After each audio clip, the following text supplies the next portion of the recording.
Welcome to the SEGA Lounge, where we celebrate our love for all things SEGA, including the games, the music, and the community. I'm your host, KC. Join me as I talk to different guests and learn more about their projects and passion for SEGA. Hello loungers, welcome to the SEGA Lounge. Hello, we're back after a while. My name's KC and I'm joined this fine evening by three lovely people. Three lovely banana loving people. Yeah, exactly. So to my right, I'm actually pointing to my left, but I know it's my right. It's Lime Reverse. Hello, Lime. Hello. Hello. It's me. How's it going? I'm the problem. It's going good. It's Slime Swift. How are you going? I'm doing great. Happy to have you here. Thank you for joining us. Good to be here. Thank you for having me. Excellent. We also have the wonderful SkillJim. With a very nice topical T-shirt. Of course, and a very cheesy prop. You win! Go! For the audio listeners. Yeah, for the audio listeners. Yeah, that's it. Yeah, how are you doing? Doing great? Yeah, doing grand. Thank you. Yeah, grand. Okay, nice. Because that's the only option if you're here. Yeah, you have to be doing grand. Yeah, obviously. And also the amazing, the wonderful Green Viper 8. Hello, Viper. Hello there. Make some noise for Hatsune Miku. Really? I love Hatsune Miku. No. Don't say that. Doing well? Well, I have no other option but to say yes, Excellent. clearly, as already established. So, never been better. Doing well or else, right? Yeah. I'm such a welcoming host. So thank you for joining me, guys, for this Monkey Ball themed episode of the show. First of all, though, let me apologize to the listeners for the lack of shows for the past few weeks. I warned everyone that it was going to happen, but still, I try to minimize the gap between episodes, but it wasn't really easy. Things were a little bit hectic at work, but now I think we're back on track. So we have at least 3 or 4 weeks of content locked in, I think. I hope. So that's nice. Join us always on the SegaLounge.com. Check that out for all the previous episodes. If you missed anything, the previous one was actually a very short one dedicated to my story, my Sega story, but with handhelds. More specifically, the GBA and the PSP. And on that note, by the way, I'm working on a special episode about Sega games on the GBA with a very special guest. So do, tune in for that soon, TM. But that's it. So, but that's not the point of the show this week. We're here to talk about Super Monkey Ball Banana Rumble. Banana Ramble. Yeah, we're here to ramble about Banana Rumble. Saved it. There we go. Also, big shout out to people joining us on Radio Sega, on Twitch, on YouTube, wherever you are. Thank you for watching / listening, and to our podcast listeners, which are the majority of you listening in. Thank you for that. So we played the game together this Monday, which was fun. It was fun. Yeah. Fun. Super fun. Yeah, it was fun. It was fun. So we I think all of us, or at least most of us, wanted to try out the multiplayer with friends, which was something that we hadn't done before. I think, at least I hadn't. No. Yeah. So Monday was the first time. I had played the game with random people, but it's mostly bots. So yeah. But we tried that, and so we're gonna share our thoughts on the game in its entirety, everything that we've experienced about the game. But I wanted to start with our previous experiences with the series. Super Monkey Ball is obviously an arcade original, right? Back in the day. And then for people who are not familiar with the arcade scene, most of the players obviously know it from the GameCube days. Super Monkey Ball was the version.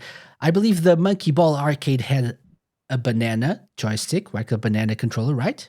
Am I correct? Hold up. Yeah. Yeah. Amazing. Yeah, exactly. Which I'd like exactly. So you could just if you were, it was actually a real banana. So people had to. It was a BYOB game. Bring your own banana game. So we had a slot to insert the banana, and you had to control. No. That would be funny. Some people might believe me, so I have to be careful. No, it's You're a not liar, Casey. You're such a liar. Always.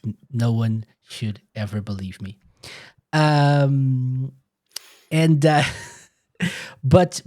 Super Monkey Ball, for most people, I believe, started on the GameCube. I think most people played that series first on that platform. So I wanted to, talk to you guys. Tell me how or what were your first experiences with Super Monkey Ball? How did you start playing it? Is this your first game? Maybe it is. Let's start. I think we should start with Viper, like the senior monkey baller in the room, I believe. Senior, yeah. So tell us, please. So I started with Deluxe on the original Xbox. I just happened to find it one day at a car boot. I'd already known of the game a little bit because of it got quite popular in like Twitch communities at the time, like early 2010s, mid 2010s. So I'd seen and known the game, and it looked like this really fun arcadey game that really encouraged you to get better and keep on playing the game. And I've always liked that sort of thing. It can feel a little intimidating to get into sometimes, but having it pretty much handed to me for like £5 when I had nothing else to play at the time was just an instant way straight in. Immediately loved the game. I think the next one I would have played would have been 3D on the 3DS, and then afterwards just kept going back to whatever I could grab. Some good, some not so good. So Banana Rumble's been a bit of a refreshing taste in comparison to some of those. But otherwise, I followed it since the quote-unquote beginning, but otherwise very late into the series for the most part, during the downtime between the series dying off and it coming back again as it's done recently. Yeah. Excellent. Do you have a favorite? Now that you've played Banana Rumble? It's definitely Banana Rumble and arguably still Deluxe as well, because Banana Rumble is probably the most inspiring. It shows there's going to be some good games going forward, but Deluxe as well is just a combination of the best of Monkey Ball, or at least the best of what it was once upon a time, all in one package. Having both 1, 2, and levels from the scrapped version of 3 all on one disc is a really enticing offer. Yeah, for sure. Fine, awesome. What about you, James? Yeah, pretty much agree with everything that Viper's just said there about, in terms of Banana Rumble and the OG Deluxe. That is where I started on the Xbox. I obviously went original Xbox after Dreamcast and supported Sega, whatever, the Jet Set Radio Futures, Crazy Taxi 3, Gun Valkyrie, just any little random game that Sega made that appeared on the Xbox I picked up, and Super Monkey Ball Deluxe obviously was one of them.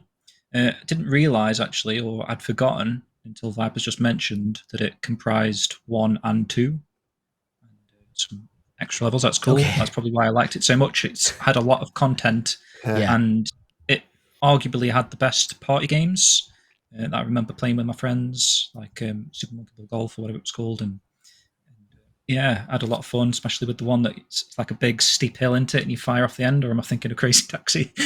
Monkey Target, right? This one, right? Monkey Target, yeah. Yeah, so just looking at the list, I definitely had Deluxe first, and then for some reason I do own 1 and 2 on GameCube, so whether or not I didn't realise that they were different games or not.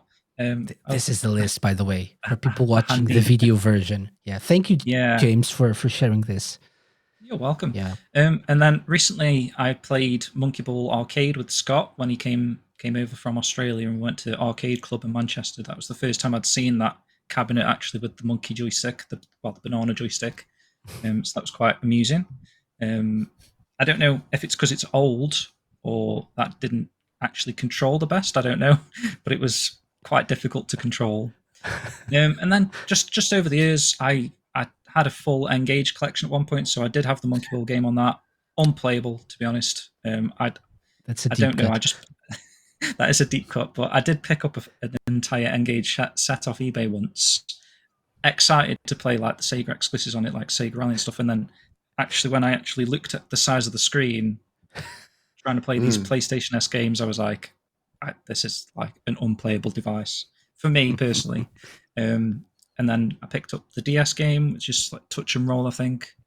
Both of the Wii games, but I honestly don't have any memory of them at all, so I couldn't go into detail in those ones. Was it Step and Roll that had that used the balance board? It used the balance board, yeah. Interesting. The name kind of gives it away a little. Yeah, I was looking at it. Step and Roll. I feel like probably. when it came out, a lot of people were like saying that the control system for that wasn't the best. But I suppose it's a cool, quirky concept. I can't remember. Did you have to bygones? I'm thinking it's obvious that you had, but did you have to like put pressure on the on the balance board to make the ball roll, the monkey roll?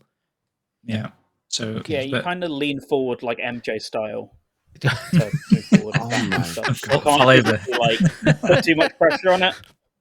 Fell into your TV, smashed your TV. That's awesome. That's a very good reference there. You lean over MJ style, yes. So that should be the slogan for the balance board. Any game with the balance board, you lean over MJ style. Don't forget you can't jump as well. They should have made a Michael Jackson game now where that was one of the control mechanisms. Good point. Would have been cool, isn't it? Yeah. Nintendo, and then hit us I up only just for more realised again, and well, I probably knew at the time, but Banana Blitz HD. I only just realised that is a remake or a remaster of the first Wii game. So this is how my memory of the Monkey Ball series is. I remember the deluxe as my favourite, but everything else in between, I literally cannot think what was different. If I enjoyed it or not. Banana Mania, I did enjoy at the time. I know that's more recent, but I definitely do think that Banana Rumble feels more like a complete package, and we're going to get into it a lot more. And I'm interested to hear like other people's thoughts on it. But I do think it's arguably maybe the second best game in the series. Okay. Looks like High praise. Okay. Very good. Or maybe not, depending on how you see the whole series, the series as a whole. Okay. 9. Lime. Yeah. Yeah, I think our experiences are similar. I think. Yeah. Maybe. I see. Oh, should I show the list again? Maybe it's helpful. Well, my experience prior to Banana Rumble is from the GameCube era. Some friends and I wanted to have a gaming tournament, and so we could each pick a game that we wanted to challenge the other people in. I chose Sonic Adventure 2. There are some multiplayer battle things there, and another one picked Super Monkey Ball game on GameCube. Mm-hmm. And that was my first time playing it, and it was a lot of fun. It was also my only experience up until now, so I don't have a lot of history with Super Monkey Ball. Except for that, I've always known what it is, but never actually picked it up. But now, I did, and I'm happy I did because I'm having loads of fun with it. I know. I can tell. You're like challenging yourself. Yeah. That's nice. You've seen some videos that I uploaded. Yeah.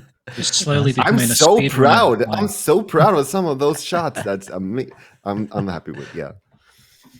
Awesome. So my experience is not exactly similar because I never played the original, not the original, but the GameCube games up until very recently through emulation.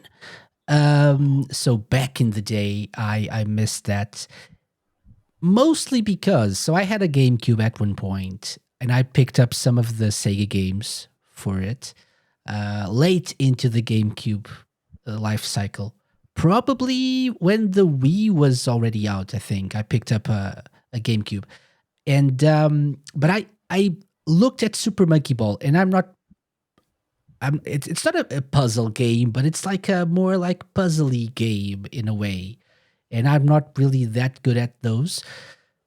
Not that I'm great at the other types of games, but puzzle games are probably more challenging. And as I grow older, I have less and less patience and time. So I usually don't consider investing my time and money in those types of games. So I dismissed the Super Monkey Ball series as a whole. So up until probably the iOS games. So the iOS games, I think, were the first ones that I actually played properly. And I do remember Super Monkey Ball 2 Sakura Edition being the one that I played the most. And, whatever that means for a mobile game, I never played those for like a long, long time. But I remember playing that for a few weeks and enjoying myself. But it was a little, but it was a little bit tricky to. I don't remember if you had like a virtual D-pad or if you had to use motion controls. I don't think you had motion controls. I think you did. Or maybe you could pick, yeah? Maybe. Or swipe controls. Like gyro. Was it the gyro? Can't remember, to be honest. So that says a lot about both my memory and probably the game as well. But I think it was fun. I think Jamie in chat is also saying gyro controls. So yeah, probably that's the case. So if you and Viper remember that, it's probably true. And then I remember picking up what was the one of the DS games. Touch and Roll, that one. Was it that Touch was with and the Roll? stylus, wasn't it? Okay, yeah. Which was a little bit weird. I remember picking that up at some point. And then I went on a hiatus with the series itself as well. And the first one that I actually properly played was Banana Blitz HD when it came out. And then Banana Mania. Definitely enjoyed Banana Mania much more than Banana Blitz HD. And now Banana Rumble. So, and I went back and played Super Monkey Ball 1 and 2 on my Steam Deck through emulation recently. And I actually have a question for you guys that played the original ones. So I think all of you. No, James, you played the Xbox one, right? Not the GameCube version. Yeah, exactly. Yeah. Same as Viper, the deluxe one, yeah. Oh yeah, Like, yeah. I Sure. don't even remember exactly what version I played, and if If it was the GameCube, original, I've only it was played it in the GameCube. most technical sense. Okay. It was like one played day, one multiplayer tournament. Like it technically counts, but No, I had a question because I was reading about this the other day that the analog stick on the GameCube had like an octagonal shape, like a mold around it, right? So it had an octagonal housing, so it was easier to control the game with that specific analog stick. Is that true, or is it a myth? Yeah, it that's makes true, sense in my head. definitely. Yeah. For some people, it's not as bad as others, but it's definitely like helpful for sure on some stages where you have to go like straight forward on a thin wire or something. So Yeah. it's definitely handy. Yeah, it guess, sounds like it would be. I guess starting with the Xbox version, that was just the control system, so I didn't think like, oh, I need a hexagonal controller to play this game. It just felt right to me. So Is it hexagonal? Maybe. One. I think it's did you say? Oh, octagonal. sorry. No, it's octagonal. Octa- Yes, it's 8. It's octagonal. 8 directions. Yes. Just making So- words up. But yeah, just a thing that makes sense in my head, but probably was a real thing. Okay, Which was so the one that RGG Yeah. Studios worked on? Was that Mania? It's all 3 of the new ones. Oh, is it? I mean, you got the box there. You can see. I think their name's on the back. yeah, the there's no vast- logo. they be down here? probably I I don't feel know like I if saw it on the they're back of probably one of the credited boxes. somewhere, but Why is it not? Sorry, it's not very Okay. focusy, Fair but enough. maybe not. I don't Yeah. know. But I'm pretty I sure mean, they did still develop it. they're not Entered for this, but they're not credited as the developers, but probably they worked on it didn't want to focus, did it? in Then? some capacity. Yeah. Okay, so we've established that we are very experienced in terms of monkey ball. And knowledgeable. Knowledgeable, sure. So let's get into the game itself. So for people listening to us and wondering, is this a worthwhile game or not? Let's start with that, like general thoughts on the game. I think we've all said that we've enjoyed the game more than previous ones, than the most recent ones.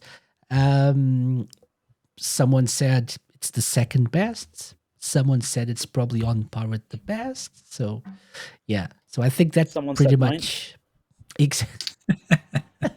pretty much sums up our thoughts. But I'd like to hear from you guys. Would you recommend people play this game, and why? In like a more broader sense, and then we can get into specifics, or we can get into specifics right now. Whatever works for you. So Yeah, well, I mean, yeah. being for me, I would seriously recommend it because even it depends what kind of game that you're looking for. Like you said the other day, Casey, like they kind of advertised it as a multiplayer game, and it is very much so, especially like the online component. But for me, even though we had a lot of fun, that isn't specifically the mode in the game that I would rush back to play again. In fact, for me, the single player, if you've played a Monkey Ball game in the past, specifically like 1, 2, or Deluxe, like we mentioned, I think the single player component of Rumble is actually on par with those games in terms of the stage design, level design, the amount of content in there. I'm not sure.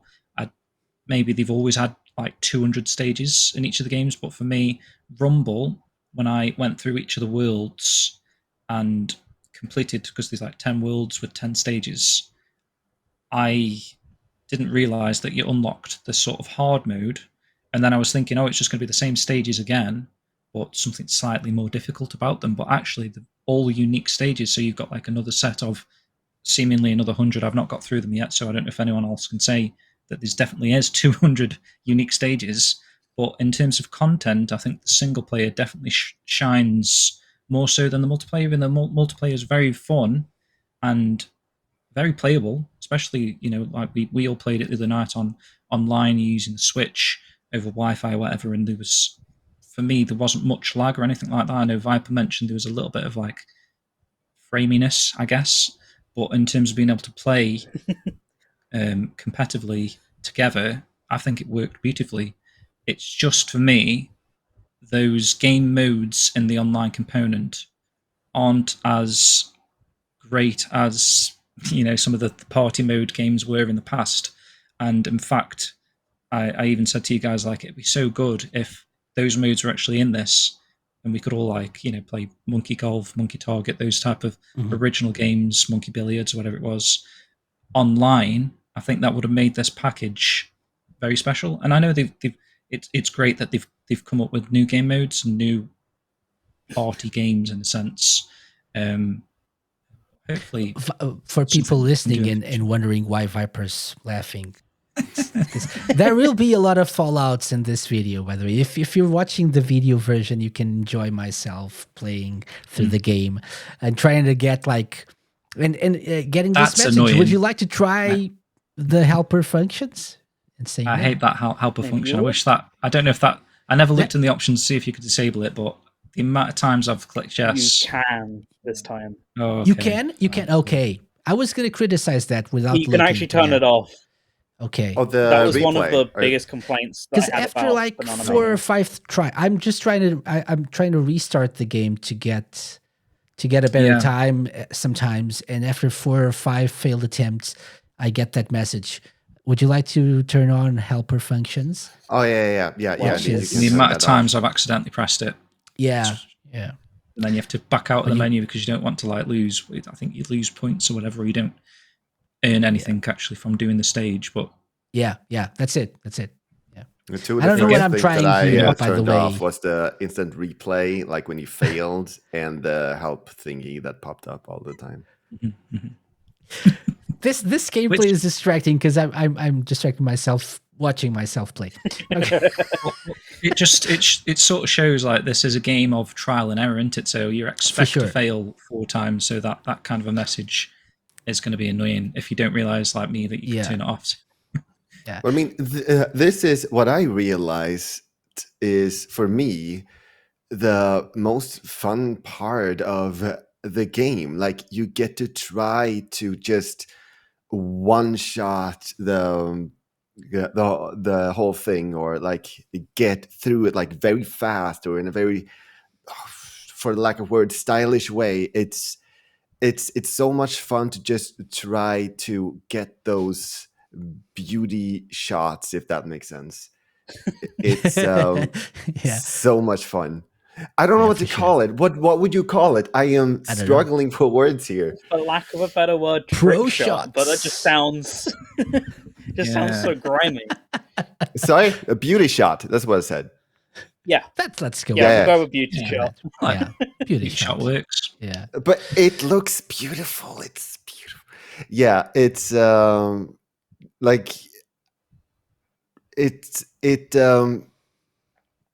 does look exactly what you've seen in the video. Just retry and retry and retry and retry until you get that amazing run of it, and it's absolutely worth it. There are several of these that I've not done properly ever because I just instantly went like, oh, maybe I can do this, and then I just started trying.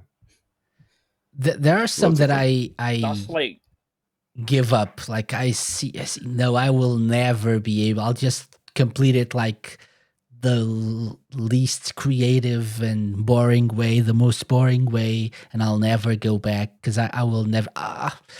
But there are some like this one that you can tell that if you try it just a little bit harder, you can get there in the end. And I will eventually. By the way, I will eventually one shot this.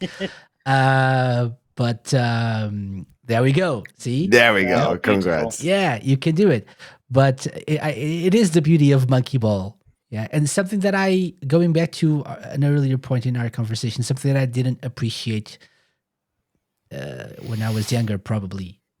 I said I lack the patience these days, but maybe I'm a little bit more patient in some ways than before. I wasn't really because the beauty of this game and the series is to like retry, try to improve your times, try to get those like trick shots or something beauty to shots.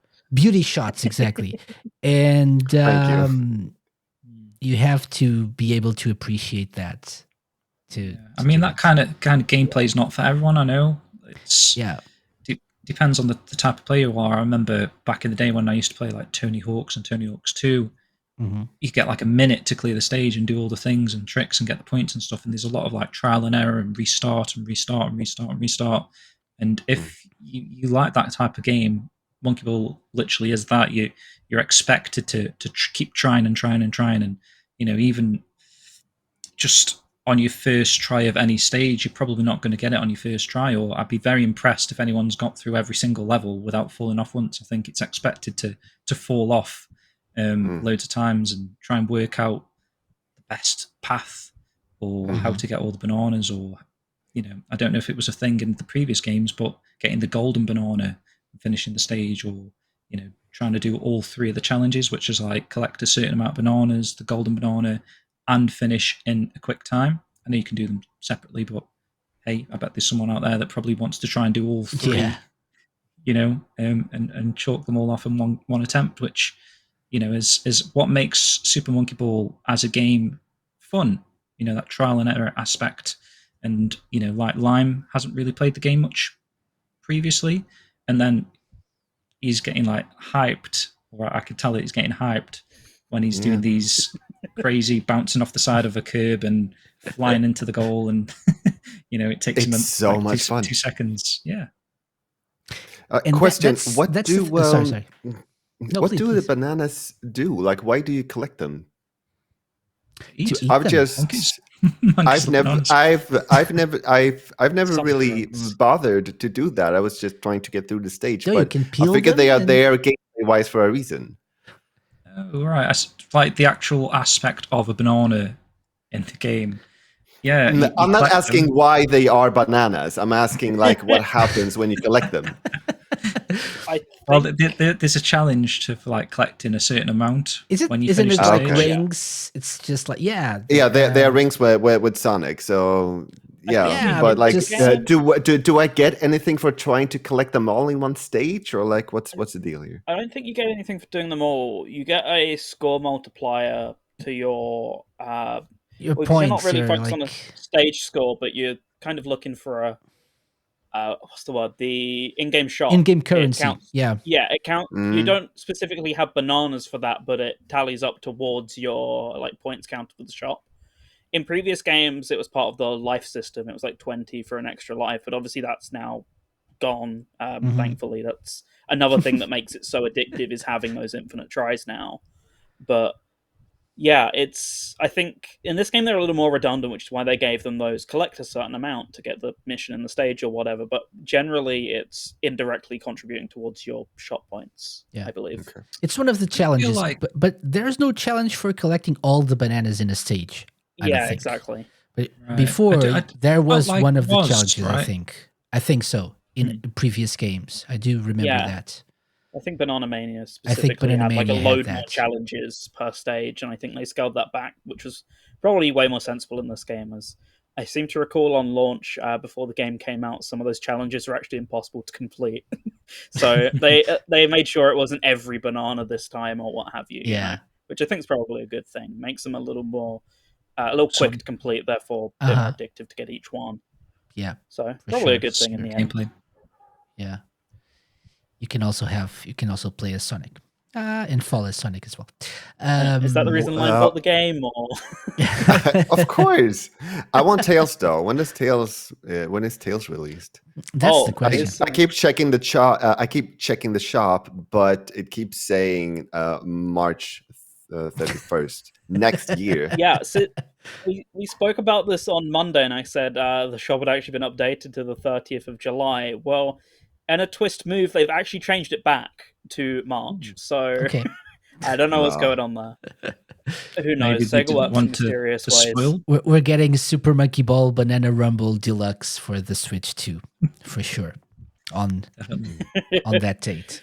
I don't know. I going back happen. to what Lime said, or what James said before, of like Lime getting excited and sharing his videos, and I think that's also part of the beauty of this. I'm getting more excited about this because of Lime's excitement. So having people that you know enjoy and love the game, definitely, it's like infectious in a good way, right? So you want to.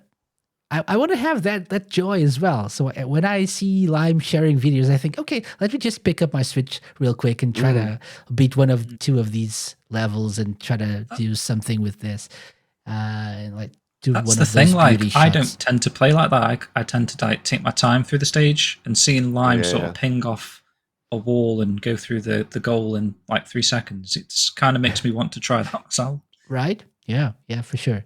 I usually do that as a well. lot of- I just want to complete the stage, and it's okay. I complete it. I don't care about the challenges, but seeing Lime doing it makes me want to try it as well. You're all so sweet. It makes me so happy when you say this. Influencer. Yeah, Lime the influencer. Need, Yeah.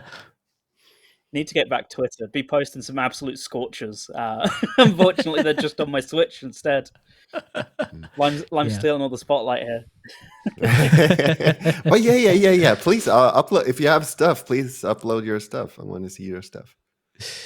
Yeah, I'll have to post them on wherever. you can't post directly to Twitter now anymore, right? That's Oh, they deleted that, didn't they? I think so. I heard about that. Yeah, I need to So- get the videos from like first of all, for some reason they are not, as far as I know, saved. When you just save replay, like I don't know how to get them from there. So what I did is to replay them and then hold the button that then saves a video, and then connect my Switch Yeah. to my computer and get that. That's what Okay. I've done. A lot of hoops. Yeah, or you can do what I did here with and just record yourself playing. Yeah, you can do that indeed. And not make any cuts to the footage. No, don't do that. No, that's not what I did. This was like a whole gameplay from beginning to end. Yeah. Yeah, Jamie's saying, I think all platform holders no longer let you directly post to X. Yeah, so probably that's it. It's because of X and not probably because of the platform holders. Yeah. Yeah, the rules changed. Boo. Boo indeed. Musk. But I think that Bring back covers it Twitter. for our general thoughts about the game. So I completely agree with everything that you guys said. It's a really fun game, and it's more fun if, like we said, we have people we know playing at the same time, and we can influence each other to play and try these challenges. It's fun. However, let's just try to separate the two modes a little bit. So James said something that I agree with, and we'll get into that when we talk about the multiplayer mode. They seem to be focusing a lot on the multiplayer mode with the advertising when they announced it. Even the name, the Banana Rumble part, makes you think of like rumble, like rumbling, Rumble. fighting, maybe, I don't know. But it's bananas, stomachs, all that. okay. Maybe. But Maybe. My eyes hungry, okay? But it seems like the single player mode is where it's at, right? It's the meat of the game is in single player mode. And there's a new move as well, the spin dash move. So gone is the jump. Monkey Ball purists rejoice. There was a jump move in the most recent games, right? And people who were big fans of the original games disliked it very much because it fundamentally changed the way you played the game, right? Well, you can still jump. That's the in fun, the game. right? That's different. That's different. That. Yeah. That's why it's people complain about the jump button, because you don't have to do any of the cool trick shots that Lime's doing. So exactly. That's half the fun of it, right? So I'll start with maybe you two, James and Viper, who played the originals or at least deluxe more than us. How are you enjoying this when compared to the original games, the single player mode? Yeah, personally, I'm enjoying it a lot more because I guess because it is grounded, so it does feel very much like the original. Where I just, like I just said a minute ago, I just like to take my time through the stages and try and work out how to get to the goal. Basically, whether or not I collect enough bananas doesn't particularly matter as long as I get to the goal. Some of the stages are quite unique and difficult, especially towards the end of Worlds of Rumble. There was one stage called Tornado that I must have spent about an hour just trying to get through it. I wasn't fussed about the bananas or the gold bananas. It was just literally just how to get to that goal, and it was still a lot of fun, even though it took so long. It was a lot of fun, and I do feel like those stages from Banana Rumble reminded me more of the Monkey Ball that I played when it first released. That you start off and you have to sort of navigate around the path, sort of like a Marble Madness kind of thing. Mm-hmm. And it's, even though there is the spin dash gimmick, it feels like there's less gimmicky about it. It's more about the track and navigating through the track to the finish. So that's sort of, hopefully that answers your question. Yeah. I can't remember what the question was. Yeah, I was asking how you compare this to the original games, right? The ones, or the deluxe I would version say of the it original feels games. a lot more like the original Mhm. and very much less gimmicky. That they Okay. were sort of maybe they were trying to refresh the formula over the time. We were talking about the balance board and the touch and aspect, gyro controls, trying to sort of like do stuff with the game that perhaps it didn't need. Whereas like the fundamentals of Super Monkey Ball is actually where it shines. This Yeah. ticks the box for me. Yeah, makes sense. What about you, Viper? So this is just about the single player stuff, right? We're Yeah, leaving yeah. multiplayer till a little bit later. Mhm. Okay, yeah, definitely echoing what SkillJim said. There's like this era where Monkey Ball got a bit lost. I still find some enjoyment from the games, but we've mentioned, the touching, the gyro, all this. So you have to obviously accommodate for that through like level design and through scope of the size of the stages and everything. And for a while, after when they returned, they're remaking old games, so you're kind of retreading old ground. You're always going to be going up against something another team effectively made, right? And you're vying for people's hearts with these like nostalgic memories and everything. So this has really been their first time to reset and show what they can do on their own.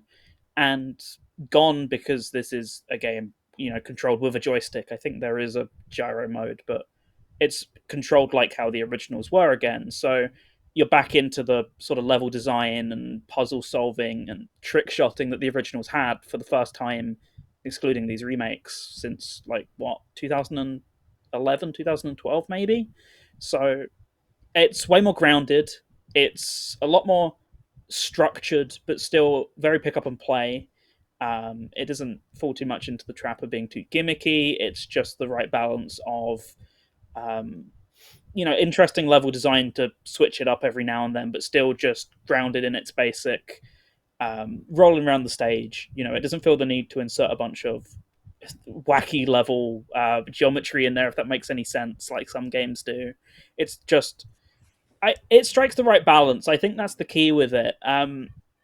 You had Banana Blitz, which had its whole own problems, and Banana Mania, which, being a remake of Deluxe, a lot of people felt it didn't live up to Deluxe. But now, here you go. You got the first time with all this new content, so it's not retreading that old ground. It's a new game to enjoy, and you can look at it through a new game lens, rather than it being a shadow of something it's not. And it's great. I love it. Really happy with how it's come out, and just want to see more of it, honestly. Especially given this one's been so multiplayer focused. I hope they look at it and realize, okay, multiplayer's always been a big part of Monkey Ball, but people really love these replayable single player experiences. So let's put more back into this next time, if that makes any sort of sense. Mm-hmm. Yeah, for sure. Yeah. Just to pick up a point from what Viper's saying there, I think the trailers and the overall impressions I was getting from it when it first got announced, like this heavy emphasis on the multiplayer, I wasn't actually excited for it. I only really pre-ordered it because I know Casey was talking about it and that we were going to sort of do a show on it. So I thought, well, I'll pick it up, and I should really, because I'm a Monkey Ball fan. It's only really when I've actually started playing it and got into the single player that I realised that I probably should have been excited for it. So I don't know if that's a marketing thing for sort of like the old school Sega fans, that perhaps that is what they want out of a Monkey Ball game, and then they're trying to do this sort of like online Fortnite Battle Royale sort of that they need to show online modes first over the single player aspect.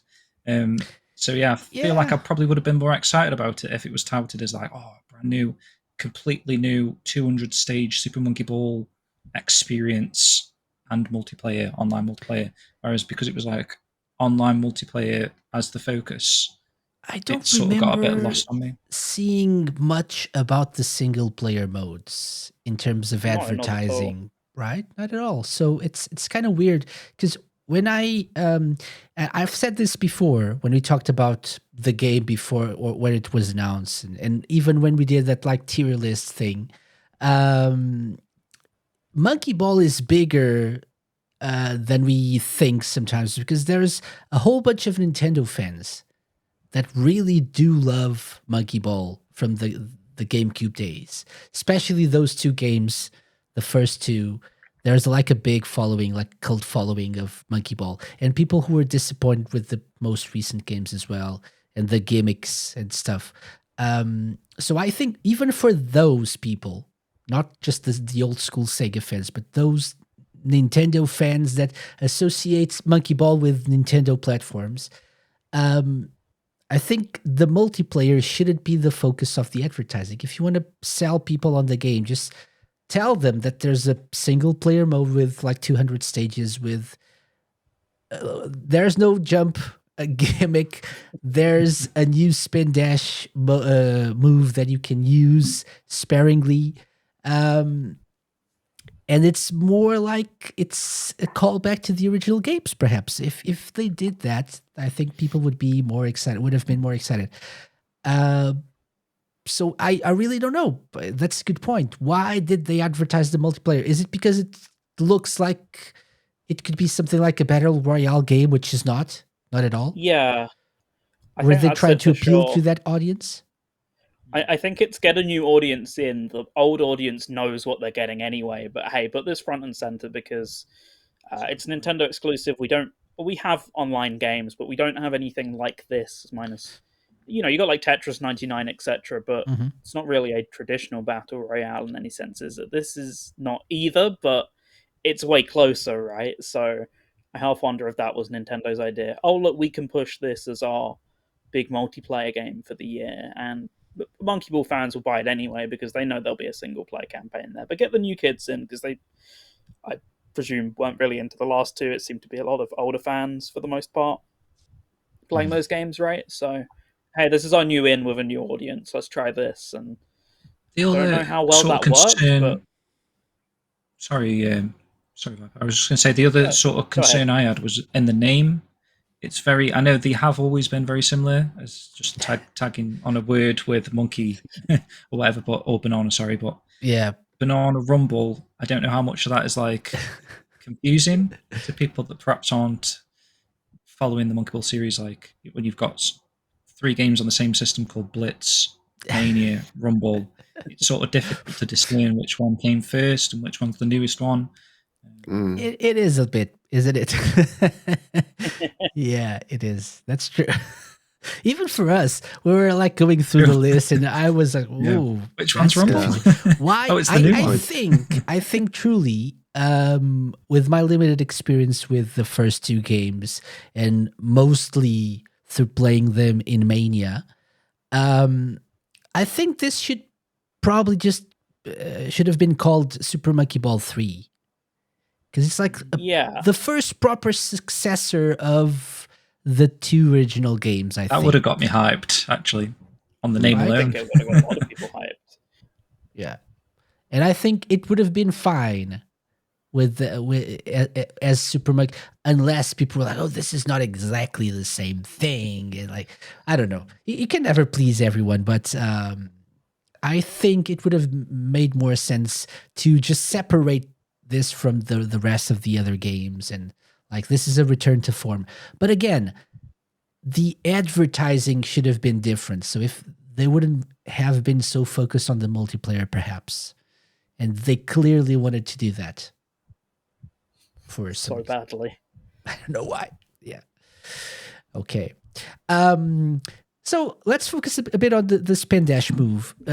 Lime, you've been enjoying the spin dash move a lot, right? Yeah, Tell us yeah, a little bit indeed. about that and what possibilities it opens. I didn't even know that wasn't a thing in the other games. It just seemed like a natural move for a game like that. And so, yeah, like once I learned how to utilize it in a fun way, then it was like the best move in the game. Really, yeah, you can just like one shot things. To fall, yes. One shot to death. Yeah, like, and this is something that I did want to talk about because I love one-shotting the things, but at the same time, I'm surprised somehow that I do love it, because sometimes the spin dash makes things a little too easy. Like you just see, like, okay, the goal is right over or over there. I'll just like spin dash over, just like you just did. And in some stages, it's even easier to do that. It's a little too easy, I guess, to skip things. And when I was playing, like to make reference to Tears of the Kingdom, Zelda. One, like my main criticism in there was like sure, it's open world and you are free to solve things however you want, but you were a little bit too free, in my opinion. Like you could really just get through the shrines really however you wanted, skipping the puzzles and what have you. Like in some shrines, you could just bring your own bombs and you can use them to bounce over like everything, and then just BYOB, bring your own bombs. yeah. And I really didn't like that, because I felt like I didn't have any incentive of actually solving the puzzle, and if I don't have to solve the puzzle, then why would I? It's like, but then some people say like, but you can solve it however you want to. Yeah, sure, but what's the point of a riddle if any answer you give is a correct answer? Like at at some point, you want to figure out what the point of the riddle was, what the correct answer the is. real answer was, right? What the intended answer was. Yeah, exactly. You can't just get any answer and then oh, it was right. Like then riddles are no fun anymore. And that's what I felt. I feel like it's like more of like an emulation of real life. So if in real life you have a problem and you're able to solve that like complicated problem with a workaround, you do it because you just want to get rid of the problem. So it's and like a game design is sometimes about saving the player from themselves, because they are going to want to skip things and therefore skip the fun. Like if you could just like fly through everything in a Sonic game, then some people will do that and they will have no fun in the game as a result, just because like you're kind of just driven to, if something gets a little too difficult, just skip it. It feels like you want to do that, but you really don't want to do that because it takes away the fun. Like game design is sometimes about saving the player from themselves, to just just skip those things. And I get your point with this game particularly. I agree, not really with Tears of the Kingdom, but that's because I'm a big fan of that game. But because that's interesting. Like you agree with my point with this. Yeah, but with this, the I feel thing like is, that. Yeah, the thing is, I feel like sometimes it happens, but with that game, the sheer amount of challenges and things you have to do, it's refreshing to be able to skip some things sometimes. Maybe not all the time, right? But I get what you're coming from. Sort of like you on Shenmue 2 line, when you had the wait feature and you could skip time, and you were like overjoyed with emotion that you could finally skip time in Shenmue 2. Is that what you mean? But that was a very good quality of life update with that, really. But it's interesting that Casey says it says that he agrees with the point when it comes to Breath of the Wild, but not here, because I'm kind of it's the opposite. I agree here and not. I mean, it's the same thing, but I don't mind it I don't mind it here either. But I can see that with this being like a series of very short challenges. Like cheesing through the levels, the stages with a spin dash can feel like cheating a little bit sometimes, right? Yeah. Although you'll probably agree with me, not all. This is an example of one that you probably can't do that in, right? So there are some that are like a straight line with a series of obstacles. You can just try to find the right angle and just spin dash through everything.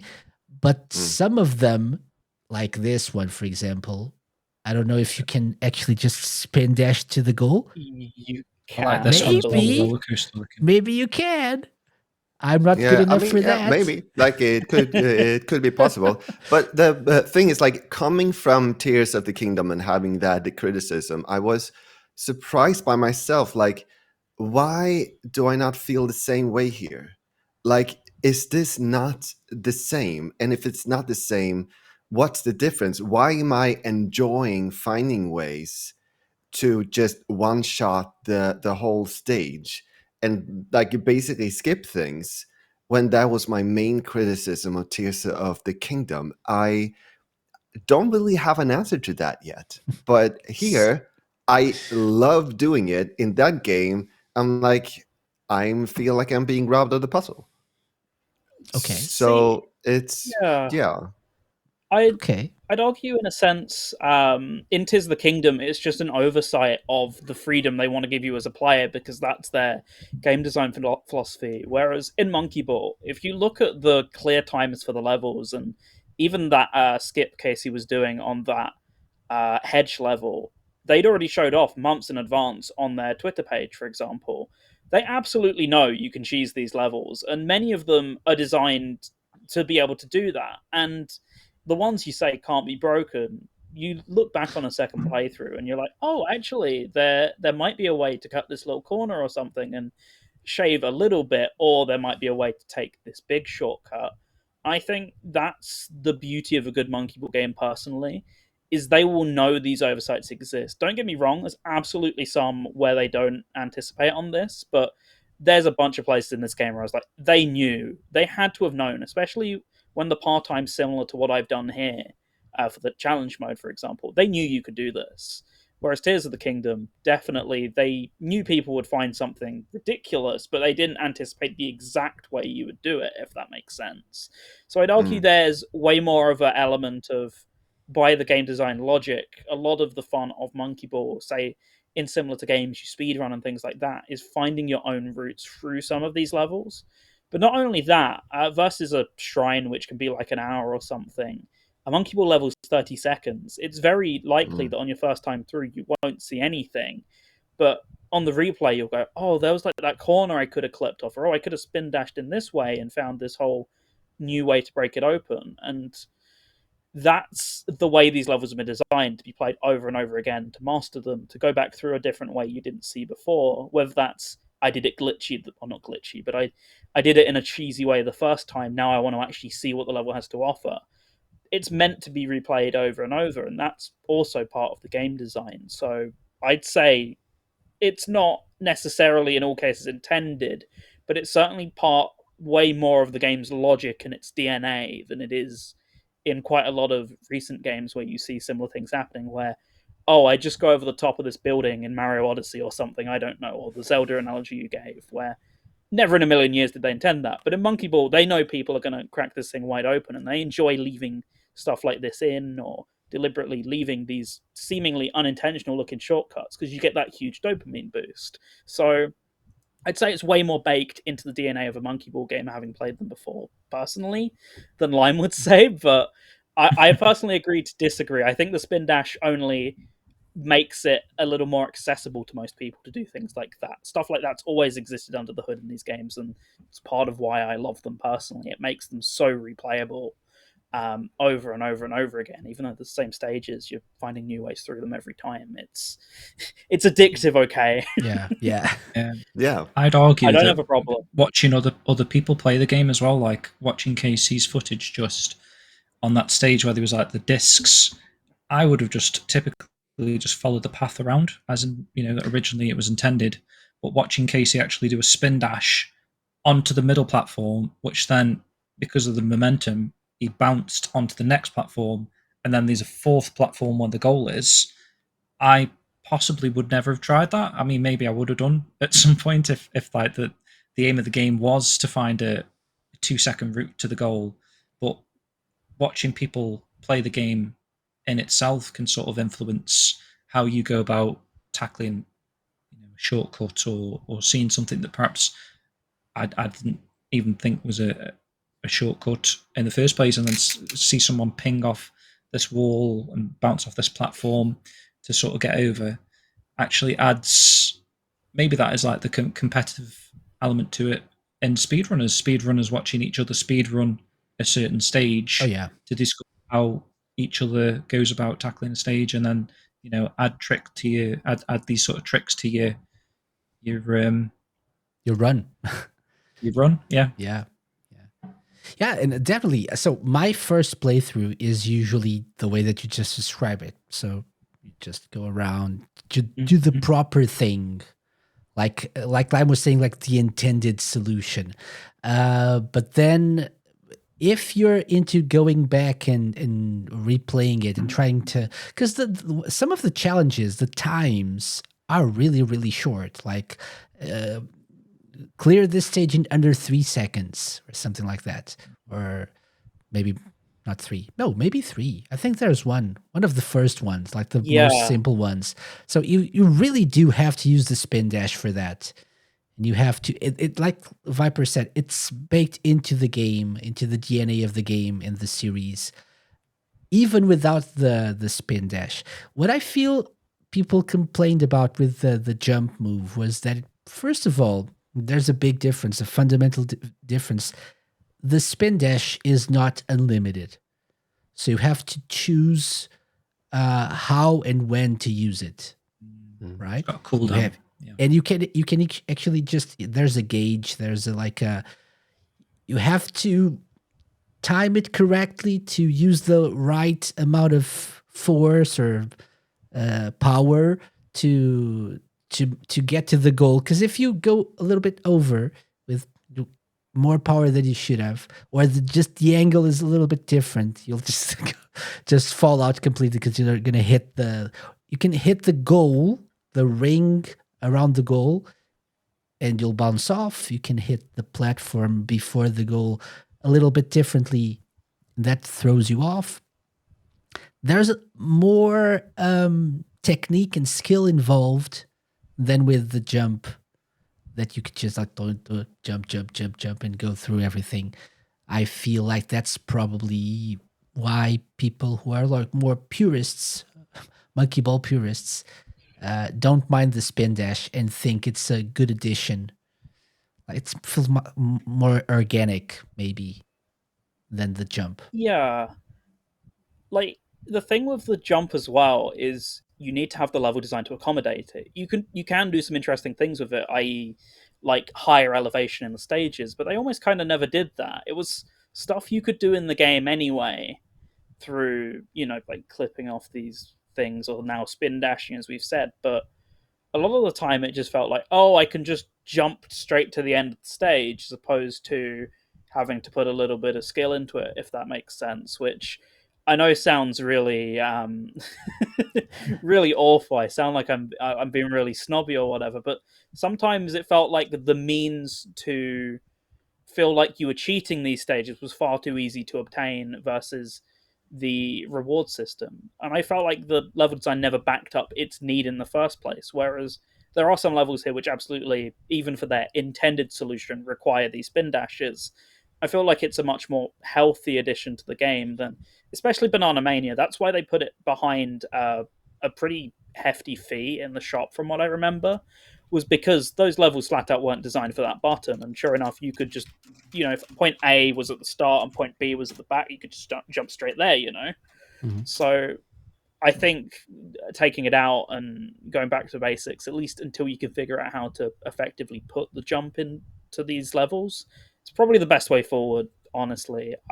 I'm not as against it as some people. I think it can work. I just don't think it worked ever in the way that they did it, if that makes sense. So maybe the jump resulted in what Lime was saying sometimes, right? So people would just way more what Lime was saying, than I think. What you said there, Viper, It made the means made me realize that maybe I do know what the difference is. And I feel like many of the one shots that I did were actually more difficult to pull off than just finishing the stage. And I guess that's what's gratifying. Yeah.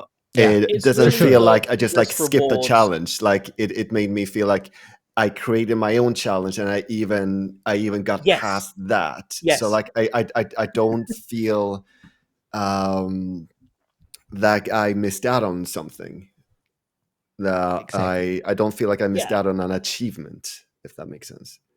You're creating your own fun. Yeah, you I make think I your own think the achievement. achievement is using the spin dash to go through the level faster, because it's definitely not the easiest. Sometimes it's very rarely, I think, it's the easiest way to complete the level, right? Because it requires Yeah. trial and error. So whereas just going through the game takes you through the stage takes you longer, but it's safer and ultimately easier, less challenging, I feel. Yeah, it's like do you prefer a logical challenge or do you prefer a almost psychological challenge, a reflex test, etc., that sort of thing? It's Yeah. a matter of preference, and you're free and encouraged to play both ways. And as I say, that's part of what makes Monkey Ball so great to me, and how I just play them time and time and time again on end and never get bored, is that freedom it allows you, and not by accident, like some games, fully on purpose. Yeah. So I think we agree mostly that the spin dash is a welcoming move, or a welcomed Obviously. move. Yeah. Sure. And also a welcoming move. It's also welcoming to new players, makes it a little bit more accessible, I think. But it actually feels like, with my limited experience with the originals, I think like this feels more like the originals than the ones before it. Yeah. Which makes sense. So the reactions from people who are more experienced players make sense. That's what I'm saying here. Okay. And so you can play the single player. I don't know if I don't think any of us really focused too much on like the in-game currency. You as you unlock these There's in-game currency. No, I mean, yeah. So as you clear the stages, you obviously unlock more stages. There are even secret new stages after you beat the game. Spoilers. But as you complete challenges, like if Viper, you just you got spoiled.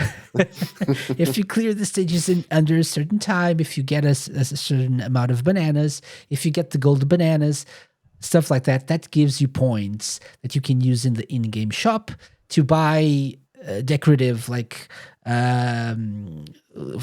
costumes for II, exactly. New characters as well, right? No microtransactions, by the way. Jamie, good point in chat, was saying, just made you think of microtransactions for a second there. And there are no microtransactions. There is paid DLC, but there are no microtransactions. But you can unlock special costumes, special like characters as well from the series.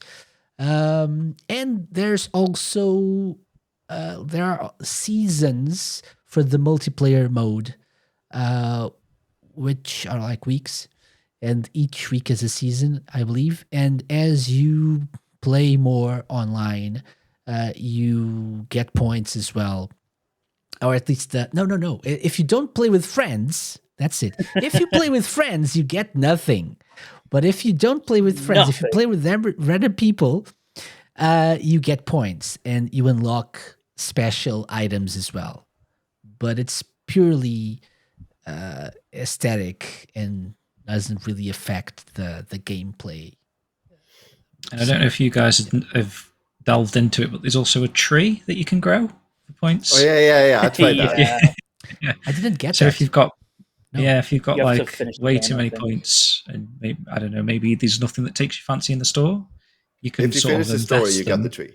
into a tree. Yeah. It's essentially a glorified leaderboard for point spending, but visually the tree keeps getting bigger, and I'm assuming at some point, I've not got there yet, but I'm assuming it's going to be a wealth of bananas growing from the branches there.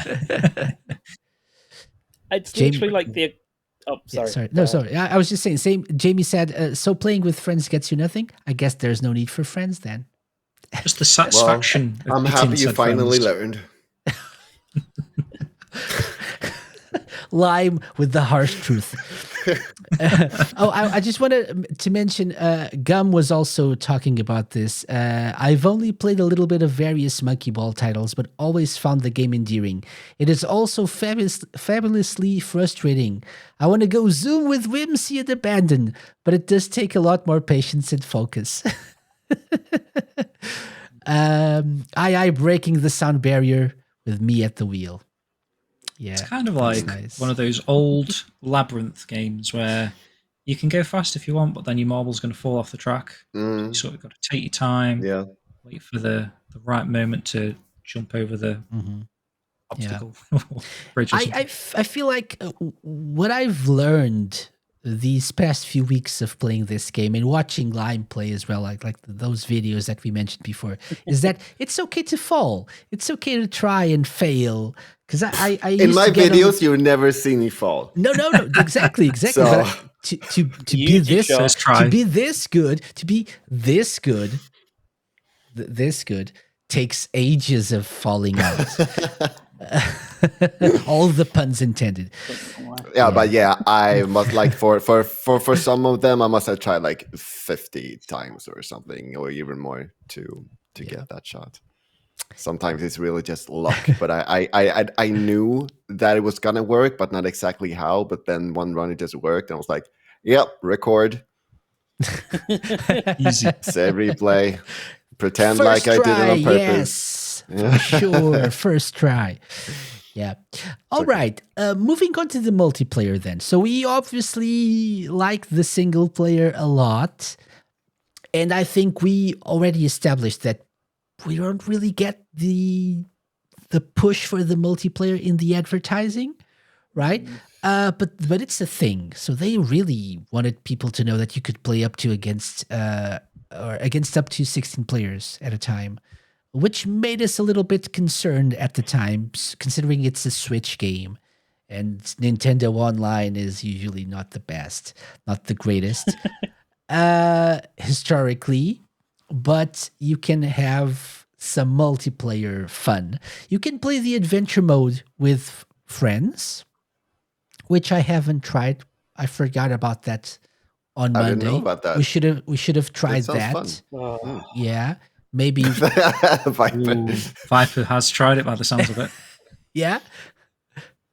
No, I'm just disappointed in Casey. Okay. Why? Because I forgot about it. Oh, I don't even Okay, really okay, understand okay. how it works. Do all say if we did play it together, all four of us, do we all tackle the stage at the same time, or It's probably just turns? 2-player, isn't it? I think so.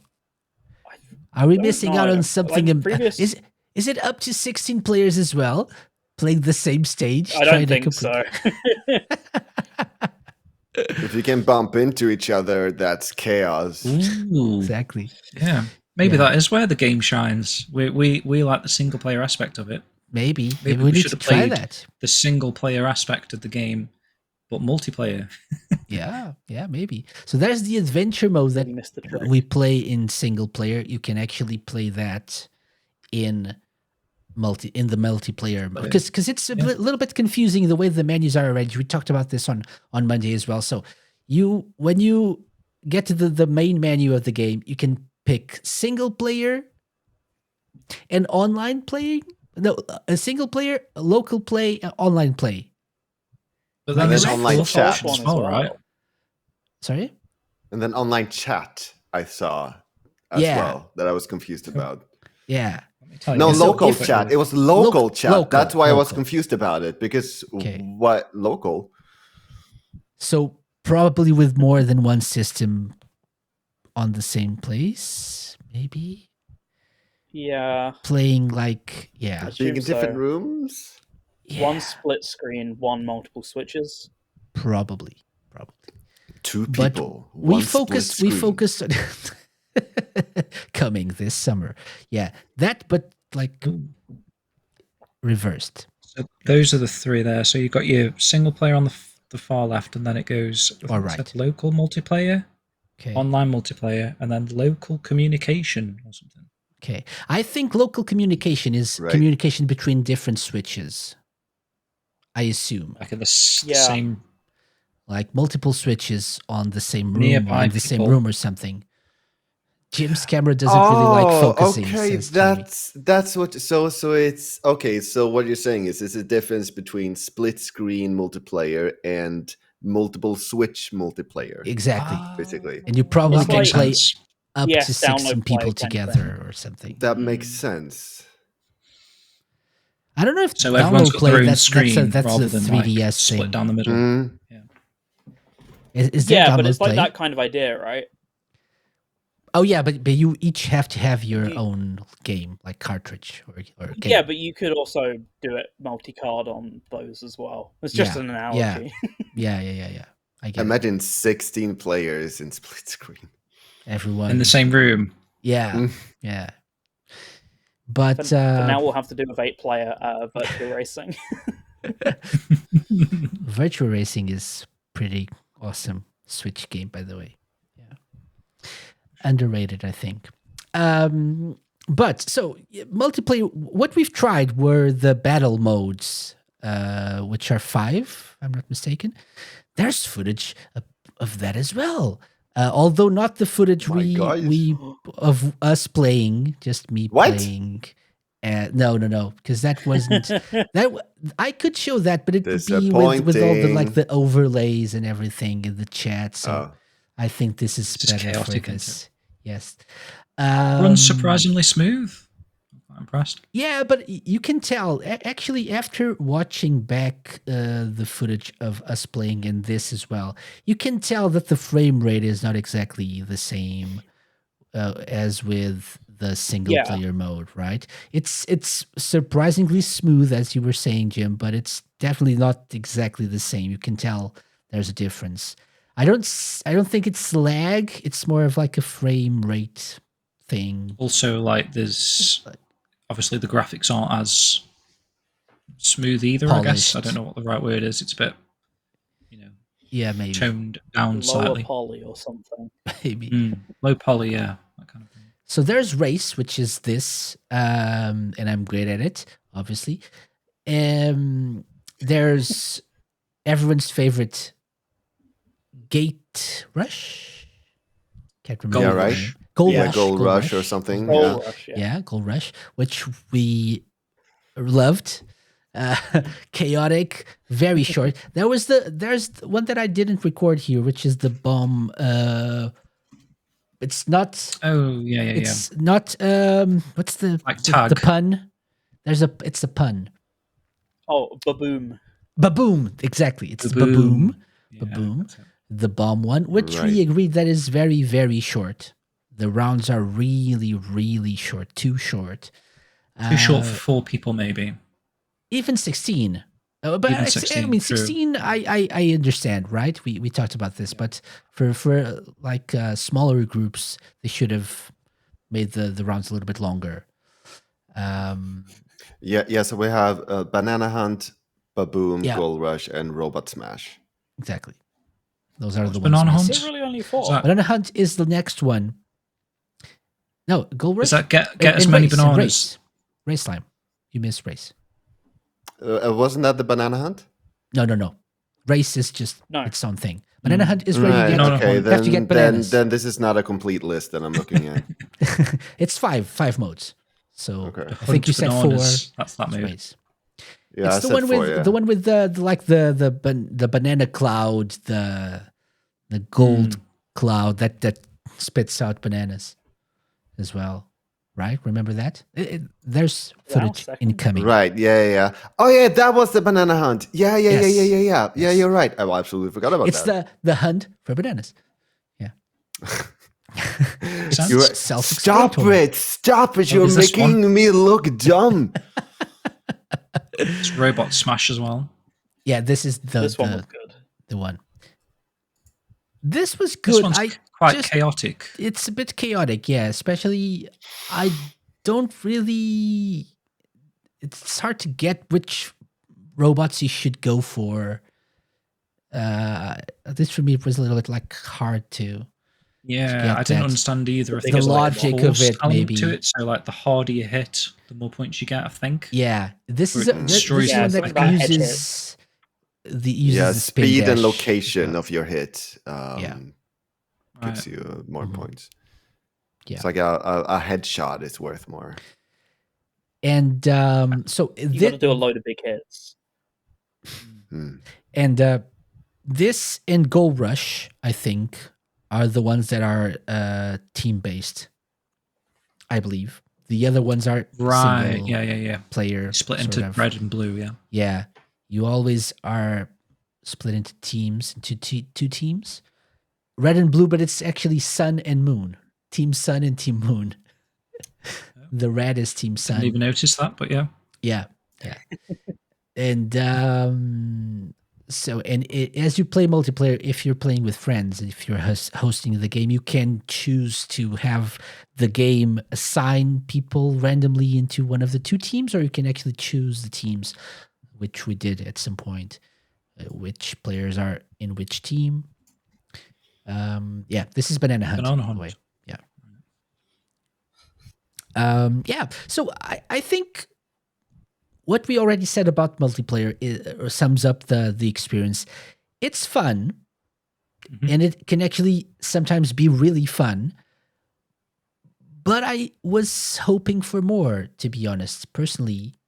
I mean, golf sounds lots of fun. You've been talking about golf thing. Monkey Target, I think Monkey it's a Golf. classic. And there are so many. And I say it's a classic. And I'm not the biggest of Monkey Ball fans, but I know these mini games. Like having What do you do there? Monkey Target. How do you even what is explain it? You have to shoot your monkey ball, your monkey, at a certain speed and try to get it over the water. Have you ever played Pilot Wings, Lime? You know, Yeah. Oh, So basically- yeah. I So see basically, what it's you like mean a now. big hill that you go down, and obviously, the faster you go, the more distance you get. And then at some point, you sort of open your ball, and they turn into wings. Yeah, And then it's sort of and then Pilot you Wings land on style, like, where you what, sort of have to it's sort like of to land in target the middle things, of and the more in the middle you land, exactly. the more points you get, right? Exactly. Yeah. Yeah. That's actually a you've also- perfect explanation. Yeah. And Cool, way cool. more than I You've got remembered. like a wheel of pain kind of thing as well. So it'll pick at the beginning like, oh, everyone gets a score demoter, or everyone has to deal with bombs on the stage or whatever. So there's like a lot of just random things piling onto you, making it more chaotic and difficult. It's like bigger than Monkey Ball itself. It was like one of the multiplayer experiences supposedly when the game launched. Can't relate to that one, but did play it again the other day, and gotta say, had quite a bit more fun with it and Banana Mania's multiplayer modes than I actually did with these ones. Yeah, I mean, I understand the multiplayer aspect of this game is like 16 players simultaneously playing, whereas like those modes were more like you take turns. So perhaps like a single controller experience. exactly. Pass around the So controller. perhaps sort of like the chaotic aspect was what they wanted out of this game. Potentially why it's called Rumble, I don't know. Well, it would have been fun to play those games, considering this is the first Monkey Ball game that's ever had an online element to it. To be able to play those classic modes online with friends would be cool, because I know like online golf is quite fun. There's like golf with friends or whatever was massive on Twitch for quite a while. So imagine Super Monkey Ball golf with friends would be pretty cool. I think they could have somehow, I don't know why or how, but I think they could have adapted some of these classic mini games. I'm not saying put the exact original mini game in this and try to like have 16 people playing together. But try to make some sort of variation of it, and even maybe a mode where you could have like very short versions of these classic mini games, and at the end, more like a Super Mario Party experience, right? You have a few rounds of each of these mini games, and at the end you tally up the points, and whichever team or player has the most points wins. Maybe something like Well, that. this Gold Rush Yeah. is very much a very classic feeling Yeah. party mode. Out of the options that are available, this is probably the one that feels most akin to the party games of old. Mm-hmm. Yeah, for sure. I think it's the most fun out of all of them. Race is simple. Race is also, you can really go wrong with race, but one thing that I also noticed is there is a surprising, I would say, limited amount of stages for these modes. I would have liked to see more variety in terms of stages as well, but although I guess it makes a bit of sense because they're tailored to multiplayer. But it's like there's like some modes have one stage, others have two, like Gold Rush. Race, I think there's 3 or 4, but maybe more stage. I don't know if there's plans for more. Could be. Maybe. Yeah, I'm sort of surprised they haven't utilized all 10 of the worlds. Just for Luke's alone. Yeah. So I think there's potential for some DLC along the way, but I'm not sure if it's going to happen. Yeah, it's Super Monkey Ball. It's and especially unless there's like a Switch 2 version planned for the future, or March a PC 31st, version, or a PC version like Viper is telling us that's apparently supposedly coming. Unless that's the case, I don't see them supporting this game with more DLC apart from the characters that we've already learned are coming. Right? What if the Switch 2 is backwards compatible and there is no like Switch 2 version? You can just play the Switch version on the Switch 2. But money. It's not what I'm asking. I'm asking would you all be fine with that? But corporate greed. But I'm not asking about them. I'm asking, would y'all be fine with that? Would you for sure accept that? Yeah, sure. Of course. Just give me PC and I'm fine. Yeah. And then you could go with DLC and I got modes and stuff. It would be nice to see them supporting this game. And actually I would be fine. This is probably a controversial take, but I would be fine with the single player staying as it is right now, and them working a little bit more on the multiplayer aspect, because that's what they were pushing for. And I think it's the most lackluster of the modes and of the options of play here. Although obviously like a whole new set of single player stages would be awesome. But I don't know. Maybe I feel like it needs more work. It needs more. Especially since they were like, this is the first online multiplayer experience with Super Monkey Ball that you've ever had, and it's going to be amazing, up to 16 players simultaneously. And it's lacking, in my opinion. So I want more. I mean, like it's an okay to good showing. Like I don't think it's as bad as we've slated it to be here. In fairness, I think it is good.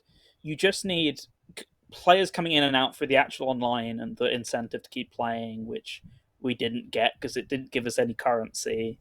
But the thing is, it's a good multiplayer in a series that's famous for its multiplayer being as good as the single player, right? Monkey Ball multiplayer is often better remembered than the actual game. So to have it just be okay, especially when, as we've mentioned, it's so prominently the focus this time round. It's the most glaring it's been. It's not even the worst multiplayer I think the series has had overall. There's definitely been worse, but never has that been the focus of the game, such as it has been here, which is why we're a little bit more disappointed than perhaps we would be if this was just, oh, by the way, there's this as well, but this is the main thing you want to look at. Yeah. I mean, the multiplayer was so much fun. Like, if I have someone Yeah. over, I'm definitely gonna suggest, like, hey, would you like to play some Super Monkey Ball? But yeah, it's a good point that if they were marketing it like that, and like there aren't like many, like there isn't that much. So Yeah. I think the lack of variety is the biggest issue here. Because I don't know. It's is it enough for like to do what you just said? To convince a bunch of people to just sit around and play. There are like four stages. I mean, to one race time, in. yeah. But One if we time, were but for to how continue, long? yeah, exactly. for how That's my long? point as well. Like, if we were to continue doing that, like the other evenings, then yeah, maybe then it would probably need a little bit more. I think we covered everything in terms of the battle mode, multiplayer battle modes, in an hour and a half to 2 hours on Monday. We didn't try the adventure mode, which I'm assuming is just like the single player stages with more players together, like probably just 2. I don't know. But in terms of battle mode, which is this, and the one that actually lets 16 players play together, that's it. And we saw it all the stages. We played multiple times, sometimes without bots, a few times with all the bots for chaos. CPU2. So much chaos. CPU2 is the worst. Yeah. Definitely. So yeah, I think the big takeaway here is work on the multiplayer, Sega. RGG. Do it. Don't be cowards. I am a little bit surprised that you couldn't set difficulty. Like, there are For some the modes where that would CPUs. matter. Like in a Yeah. race, for example, if you want to have CPUs and like it would matter there, in my opinion. For sure. I mean, CPU2 sort of did tend to finish last, or in the lower end of a lot of the races. So whether there is like some sort of pre-designed difficulty, that some of the CPUs are better, I don't know, or if it was just random potluck sort of thing that we experienced. But yeah, And if you come if you come under CPU2, it's you're really the worst player in the world. I did a couple of times. Maybe there's a rubber banding or something that adapts to how you definitely. play. for sure. Yeah, for sure. Yeah. But still, there's one thing actually, now that you say that, Lime, that we noticed when we were playing that was quite cool element was the race in Monkey Race or whatever. The person that's in front sort of has the most difficult aspect of the stage, right? And then yeah. behind, That was sort so of smart. stage sort of transformed It's a to good make it point. easy for them to catch up. Yeah, So that is yeah. that That's worked really well. such a smart thing. That basically replaces the mechanic of the weapons in Mario Kart. Like that's basically what that does. Or So, giving yeah, like that's- a bad player a boost. At least like it's the stage that's designed to make people catch up, rather than like you say, like a rubber banding effect where the worst players, the computer's pushing them forward to catch up. Yeah. So it's not very skill based. It's still skill based, but the stage adapts to be easier for the players to catch up. I think that's a cool, actually a cool design initiative to get people to catch up. Yeah, I thought it was a very smart choice. So again, yeah, and I think it's important to like emphasize this, that it's not bad. It's actually pretty good. It's just It's short. very enjoyable. It was very much fun. And there's no variety, or not enough variety. So it's very, very good. There are weapons as well, by the way, or power-ups, or whatever they call them. In the races? Rocket. Yeah, so maybe- remember the yeah. missiles and the Yeah, like you could lay each- bananas each as well. character has its own different power-ups. Yeah, Although I I take think back couple what I is said. common to all of I them. said it replaces the weapons. It then definitely doesn't. it back, I just Lion. forgot about those. But it's not really. You don't have as many as in Mario Kart, for example, or Mm. All Stars Racing, or whatever it is, like one of those kart racers. It's just they're more. I think sometimes you have to collect them. Other times, in time, you get them automatically as well. I noticed that, especially if you're trailing behind. I noticed that, as I often do, when playing these games. I tended to get a few of these bonuses automatically without collecting the gift Mhm. boxes, whatever, right? But again, it's nice, it's good, just a little bit short, I think. So more content would be very much appreciated alongside the DLC characters that we're getting, which I think could be a good thing to close this conversation about the game. But before that, Jamie asked the question: does this game perform well in handheld mode? For me, yes. Same. Have you guys experienced the game in handheld mode? I was playing it in handheld mode online, didn't I? Yeah, I Oh, only played in I'm not handheld noticing mode, much lag. So so it works very well. I'm a bit of an outcast here. Yeah, I mostly played it in docked mode, but I've also played in handheld, and it worked fine. No issues whatsoever. I played multiplayer in online multiplayer with random people in handheld mode. Never had any issues whatsoever, but I think that's to be expected. So yeah. Multiplayer mode I did play in docked mode though, so yeah. But so yeah, I've played both, and both perform as well. So Yeah, but I prefer the Pro controller.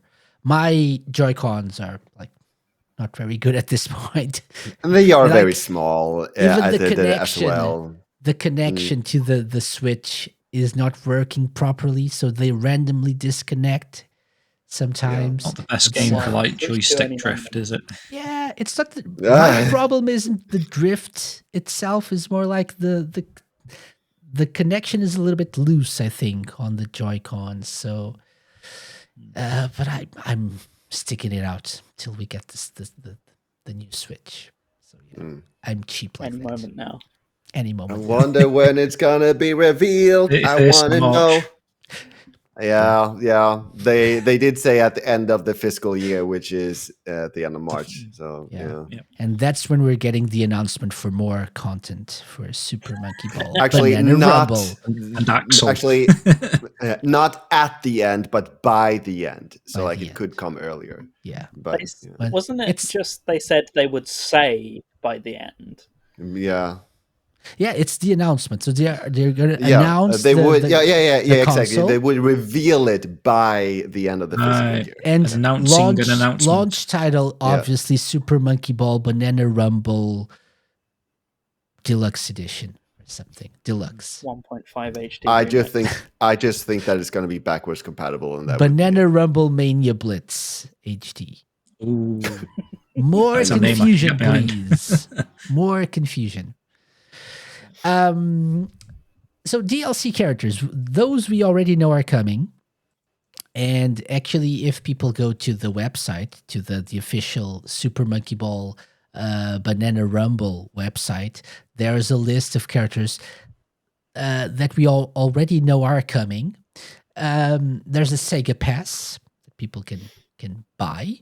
And 4 of the 6 characters in the Sega Pass are Sonic characters. Yay.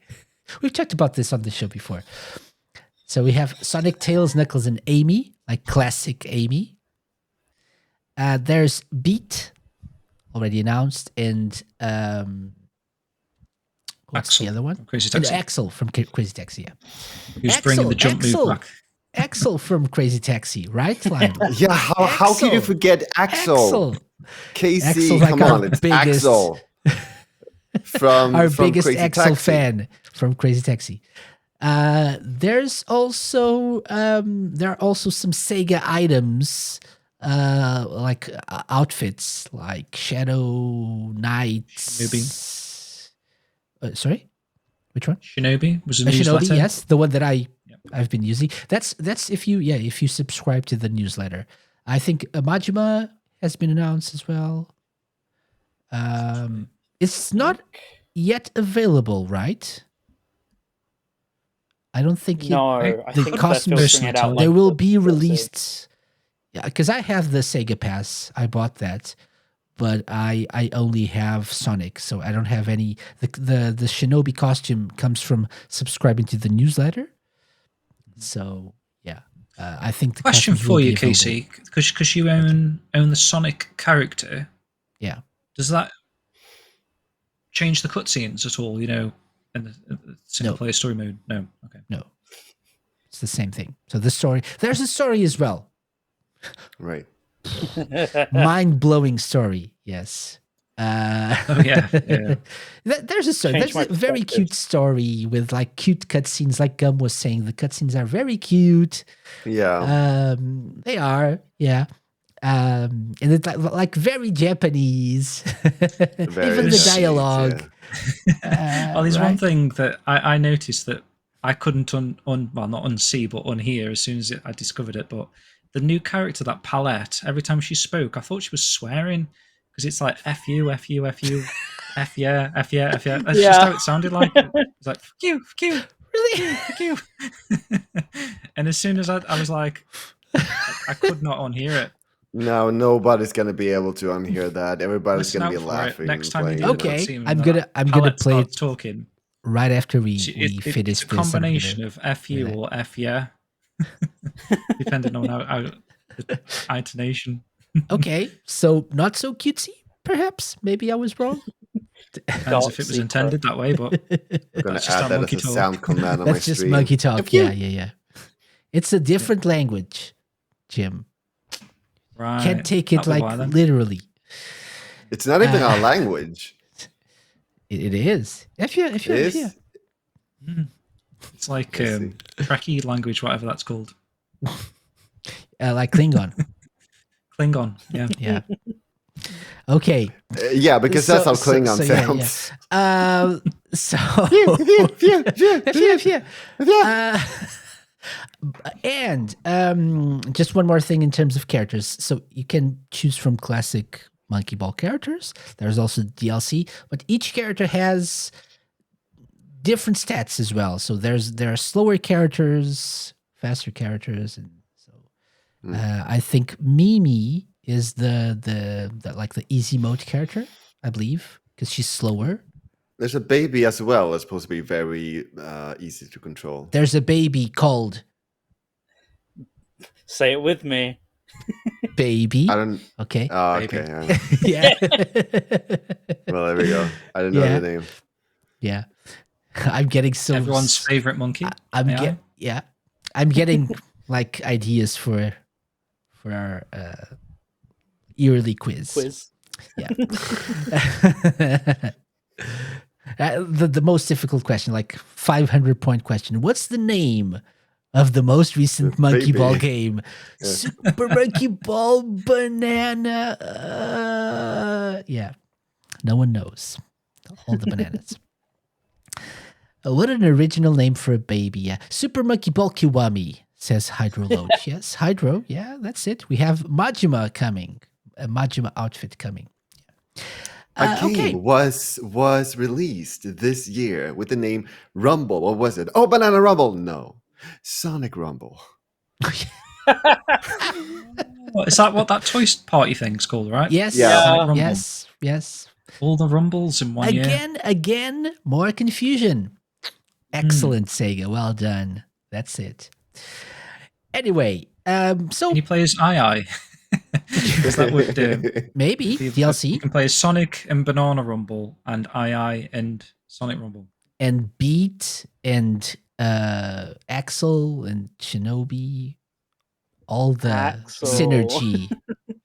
Axel, and Axel as well. The other Axel from Streets of Rage.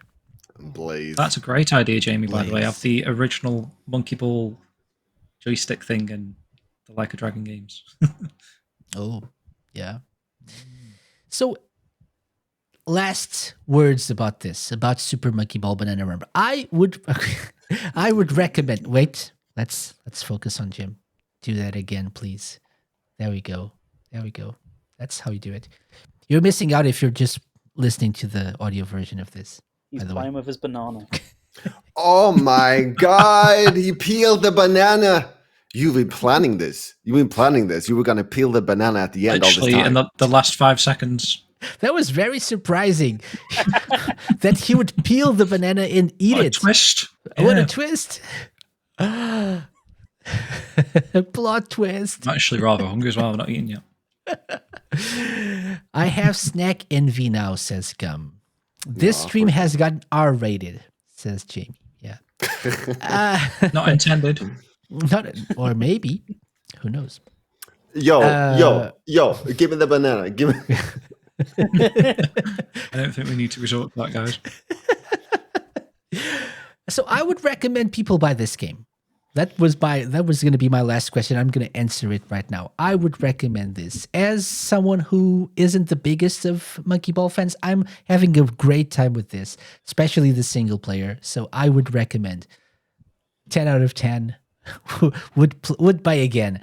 What about you guys? Rated P for potassium. I agree. Like as I said, like first of all, I would recommend it, and second of all, like the next time I have someone over, I'm definitely gonna ask, "Hey, do you want to play Super Monkey Ball?" Hey, let's go bananas together. Let's go bananas. Well, do you want to go bananas, or do you want to play Monkey Ball? Let's get ready to Banana Rumble. Yes, wow. That just that just got in a completely new context for me. Yeah, Viper. Yes. Yes, Viper. Yes, you can go first because James is eating Jim's the got to finish his banana. mouthful. Yeah, sure. Absolutely buy this game, 100%. We gave the multiplayer a bit of a slating, but it is still a really good showing. Just maybe not as strong as Banana Mania. It's always the risk you're going to run when you make such a huge game, is you've then got to make the smaller game next to it. So I think it's a little unfair, some of the words we've said. It's still good, but it does struggle in areas that other games in the series don't. So all the more reason to buy it, and many others as well.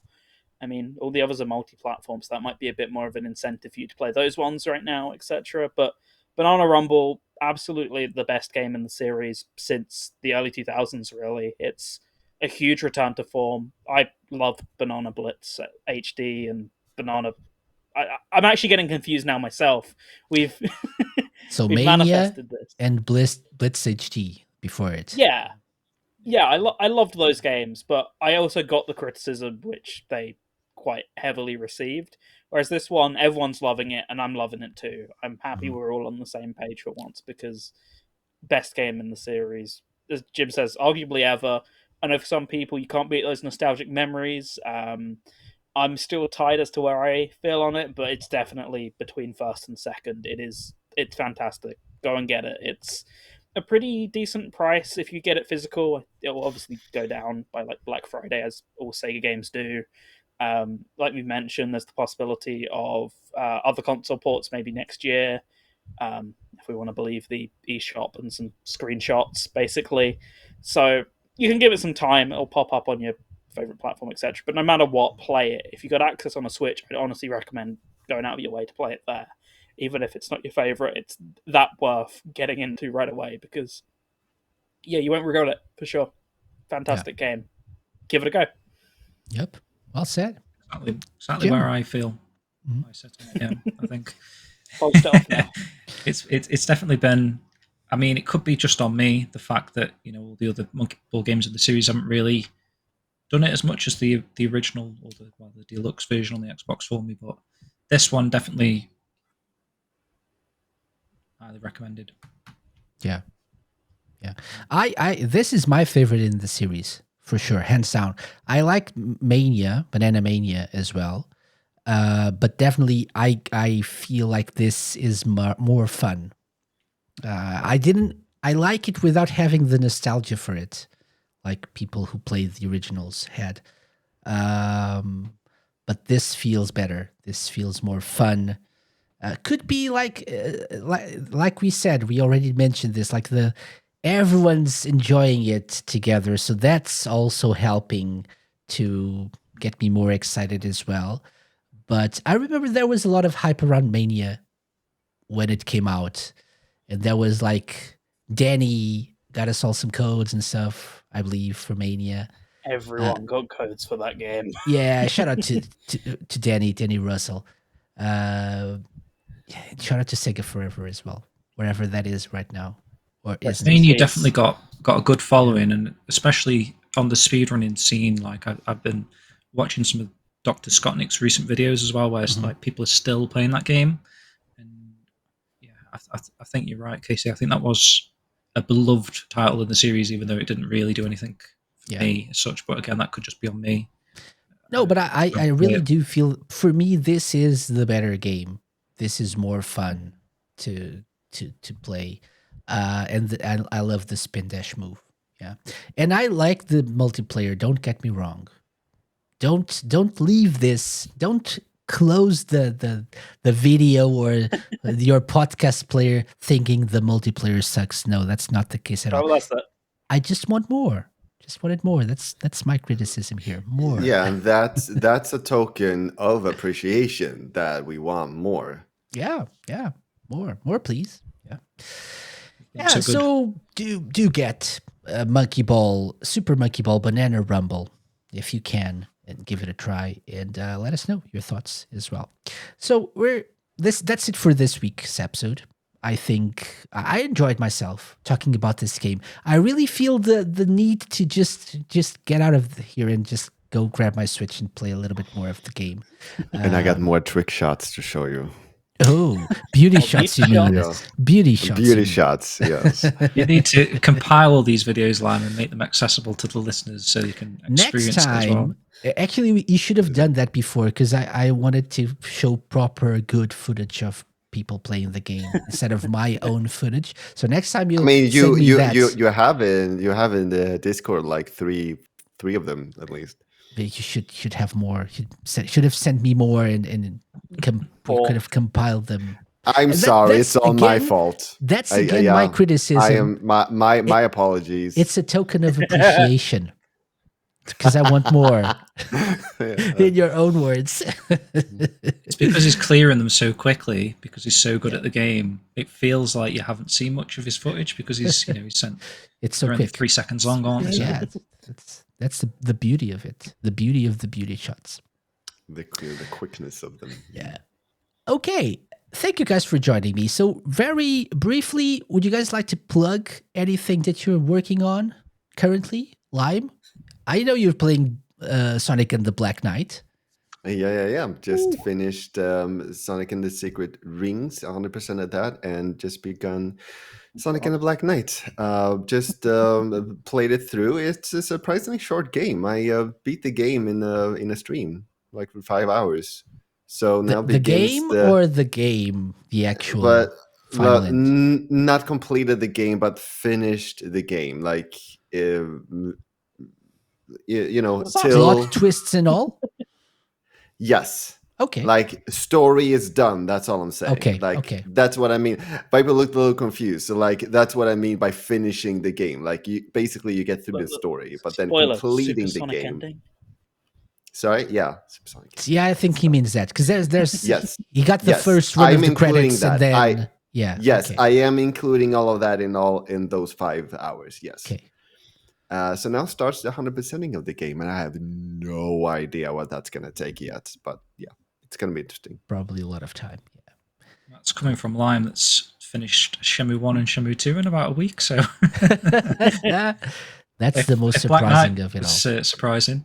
That is surprising. Yeah. Okay. Awesome. Viper, what about you? So I've been trying to get back into doing a bit more podcasting recently, getting back to my radio shows. I've been really inactive with it for the past few weeks. So of course I'm binning off tomorrow night's show. I'm instead going to stream on Twitch. I don't know what time yet, but I plan on being topical, celebrating the Olympics, getting into Mario Sonic Tokyo 2020, because I'm never going to get an excuse to play that game again otherwise. So I'll try and do that over the next couple of weeks or so. So that's probably where you can find me. Otherwise, I don't know. I'm not really doing much else these days, so it's probably there, or it's on Radio Sega or elsewhere. So come and check it out. Excellent. I've been meaning to talk about this, but I keep forgetting. Are we getting a Mario and Sonic at the 2024 Olympics? I'm guessing no at this point, right? They released them a year out, I think, and it's now 24 hours before the Olympics. So I'm going to give a flat no. I don't know. At this point. Shadow drop. Yeah. Surprise shadow release. I don't know. All of a sudden, from nowhere. Okay, yeah, but the 2020 game is decent. I think it's good. I would say. Yeah. I had the Tokyo 2020 game itself, the official Olympics game, is good as well. I enjoyed myself playing that. Never streamed. Have I streamed that game back in the day? I think we all. I don't think so. For a multiplayer Monday, and then I don't think we ever played it. Probably. We should do that. I have it on the Xbox. Probably. Yeah, we all got it on Xbox, I think. I actually rebought it on Steam the other day because I figured it's going to get delisted soon, probably, right? Okay. Good point. Okay, so that's one of our future multiplayer streams. Anyway, James, SkillJim. What have you been working on? No. Well, something potentially next week. Speaking about shadow drops, that's been in the works for a year or so. You probably know what SKC. I know I fooled you last time by announcing the announcement of something, but this time this is it. Yeah, so Shenmue fans listening, Shenmue Dojo people, maybe know what I'm talking about. Yeah, keep your eyes on socials, perhaps, maybe. Well, if you're watching live, it'll be next week. If you're listening to the podcast, which will be, is that tomorrow actually? Tomorrow, yeah. So in a few hours, actually. Next week still. If you're listening on a Monday or Tuesday, it's this week. It's probably happening if you're listening already. 2 weeks. It was last week. So. It was last. That's how. If you're listening on Monday, just any Monday. Any Monday. It's next week. So timey-wimey stuff. Yeah. Check your date and check your dates. Sort of work it out from what we're saying. Yeah. Actually. Okay. Thank you guys for joining me for this episode of the SEGA Lounge. Thank you, people listening in on Radio Sega, to people on Twitch as well, YouTube, whatever, and to the podcast listeners. Thank you very much for downloading this. It's nice to be back. Next week, we'll have an interview, which is something like weird coming from us these days, but we'll have a guest, and we're interviewing that person. A Streets of Rage fan. That's it. But we have more roundtables and special episodes coming, including we're working on. I shouldn't say this because it's going to go terribly wrong and not happen at all. We're working on a very, very special quiz. And like Lime's looking at me like, we are. Yes, we are. We've talked about this. We've been talking about this for a long time. If we have been talking about it, then I think I know what it is. And I thought that basically I'd run out in the sand. I didn't think that was kind of. It's still in the works. So hopefully in a couple of months we'll have that. Cool. And it's going to be really, is really the name fun. of the new Monkey Ball game going to be on that quiz? Probably not, because it's going to be Sonic themed. But. Sonic Sin, the new Monkey Ball. Okay. Don't give me ideas. Don't give me evil ideas. I mean, Sonic is in the game, technically, so... Yeah. So, okay. So thank you guys for listening. Have a great week. And we'll come back next week, so Be sure to join us then. Bye-bye. Have fun, everyone. Bye. Bye. Bye. Bye. Thanks for Bye. watching/listening.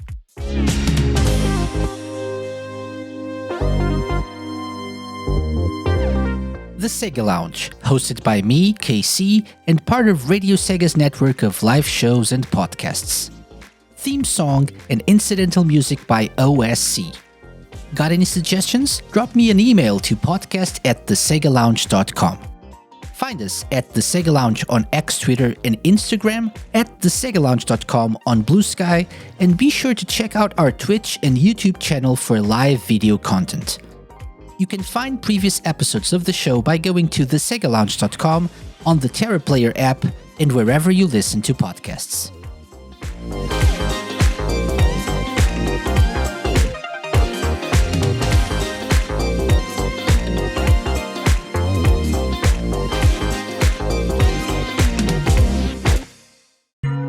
A Mixed On Productions podcast.